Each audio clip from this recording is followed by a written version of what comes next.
Good morning. Last November, I asked our Department of Transportation to undertake a thorough review of how we could quickly and economically improve our transit options here in Montgomery County. I did this because I believe that improved transit would, of course, improve our overall economic development and job growth throughout Montgomery County. It certainly would reduce traffic congestion in our county, and it could, in fact, protect our environment. There was never a doubt in my mind that the BRT would be part of this plan as well. The crucial question for us was, how do we do it? And what are the mechanisms and steps that we would take? Today, I've transmitted to our county council a revised plan for BRT. It is based on the principle that the good thing about the transit operation is that we will do it in stages. It was always planned to be done in stages, and you do it piece by piece. I am proposing such a plan today. That plan, looking at different transportation corridors individually and adapting to each corridor's characteristics. With the state's cooperation, we could have BRT operated along our first corridor in less than 4 years. Let me repeat that, in less than 4 years. And at the same time frame, improve service on 2 other corridors while continuing to plan for BRT throughout the county. First, the Route 355 corridor is crucial, let me underline that, crucial to our development plans at Rockville Pike because of that have been transformed over the last few years. I'm committed to implementing BRT on 355 by partnering with the state on the $10 million cost of the next phase of the project planning. I am programming $5 million in my capital budget and calling on the states to provide matching commitment for $5 million as well. This would allow us to allocate funds for design and construction, which would be in the next phase of the process. In the meantime, we will start Ride-On Plus priority service from Lake Forest Transit Center to the Medical Center Metro Station in less than 2 years. The service will be peak period, limited stop with specially branded vehicles, and upgraded stop stations, including features such as transit signal priority and real-time bus arrival information. Second, the Route 29 corridor is a critical location for BRT because of the economic development that is taking place now and that will take place over the next few years. It is the best suited now to have BRT service with a faster time period and, in fact, in one of the lowest prices. My goal is to have this part of the BRT up and running in 4 years. That goal is possible because BRT could operate on the road as it exists now by using the roadway shoulders as dedicated bus lanes and also by using managed lanes in limited sections and mixed traffic. To ensure we can meet this ambitious timeline, the county will take over planning and designing of the effort for the 29 BRT. I'm programming $6.5 million in my capital budget for the planning and designing of the US BRT. Costs for construction and BRT vehicles will be determined during the design phase. I'm also directing our Transportation Department to negotiate with the state to share those costs and to partner with Howard County. If we've met with Howard County, they are anxious about partnering with us to bring BRT from Howard County, from Columbia, all the way down to Silver Spring. It's a real winner for all of us. Our third corridor is the Villas Mill Road, where a planning study is in process. It should reach the next milestone in 2017. Then we'll be able to evaluate options for design and construction. In the meantime, I plan to ask the state to fund $1.8 million in annual costs to implement a peak period express service that would have limited stops in that corridor.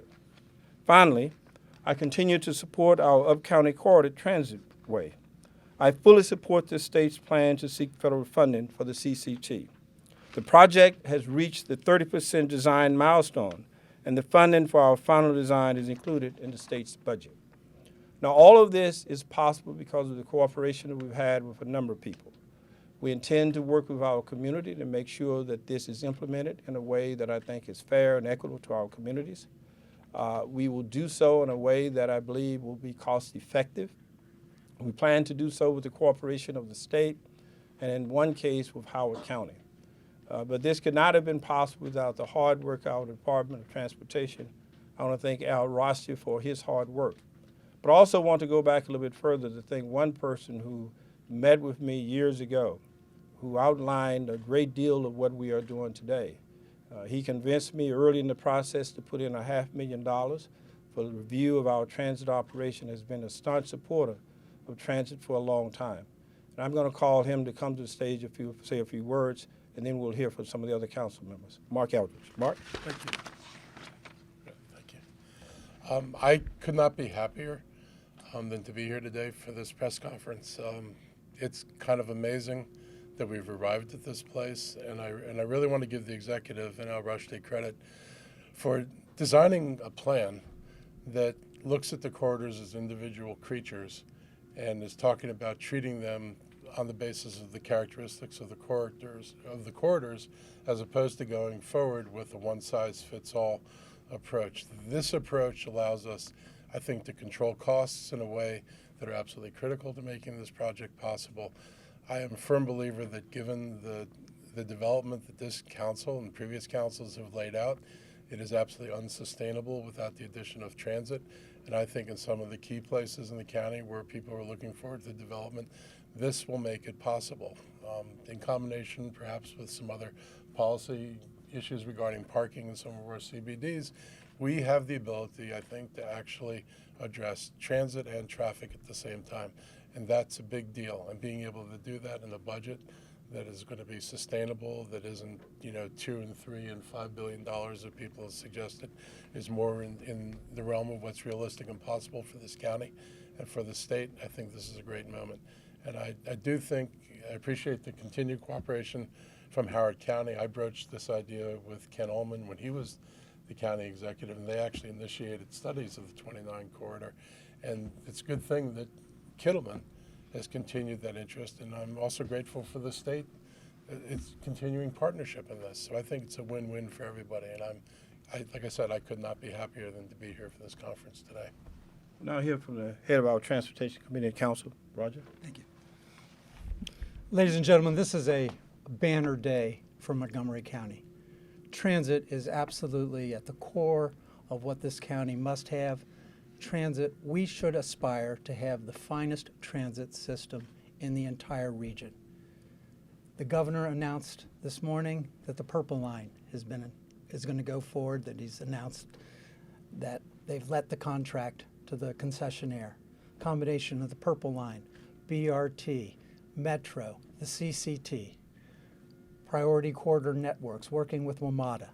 We need to do every one of those and more. And if we do every one of those and more, we will improve our quality of life, we will reduce traffic, we will promote the environment, and we will promote the right kind of economic development. So on every level, Mr. County Executive, congratulations to you, to your team. This is a huge deal. And it is, as Mr. Elrich has pointed out, important to recognize the differences between 29 and 359. On 29, we can do this relatively easily, and as has been observed, a big chunk of the traffic coming down 29 is Howard County. So partnering with Howard County makes so much sense, and having the state involved with respect to that. 355 is fundamental to our economic future, and it's going to be more complicated. It's going to be more expensive, but we need to get after it. So if we bring 29 and 355 together, it's our own research triangle. It's FDA and NIH. This is the core of our economic future, and it is something that with this kind of action, we are going to make it happen. Congratulations. Thanks, man. Thank you. Now Nancy Navarro. Nancy? Yes, thank you, County Executive Leggett. Thank you so much for this particular announcement. I know that for the residents of the Mid and East County, this is a really great day, especially for those who live in the area around the Viva White Oak redevelopment. It's been a long time coming, and one of the biggest obstacles was always this notion of transportation. What are we going to do? We don't have transit. What's happening? This is a big deal.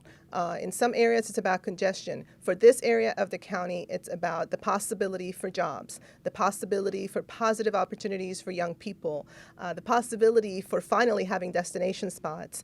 It is a big day, and we thought perhaps that it was going to take a little longer because it was always about the details, and everybody kept asking, how are you going to fund this? What's the plan? Today we have a way forward, and I'm really thrilled, and I'm really thrilled about the Veers Mill corridor as well. This is really government working together and making it happen. So thank you so much, and I know that the residents of the Mid and East County are going to be really, really happy with this particular announcement. Thank you. Let me just bring up Al Roshdieh to say a word or two, but I want to thank Al and his team for all the hard work that they've put in, our finance team as well, to make sure that we get to this point and to help implement it going forward. Al, want to say a word? Thank you, sir, and thank you for your comment and giving us the opportunity to be a partner in this great project. Today is a very exciting day for transit in Montgomery County. Not only we are making a decision moving forward on BRT in Montgomery County, but we also heard about the decision on Purple Line. So it's a win-win for Montgomery County, and we are very, very excited that we're going to have the BRT finally on the ground within the 4 years. Thank you, sir. Thank you. We'll be around for a few questions, so we'll stay around just for a bit, and if you have any individual question, we'll deal with those out from this podium. But thanks, everybody, for coming out. We appreciate the strong support that we have. We have a plan going forward, and we plan to implement it. Thank you very much.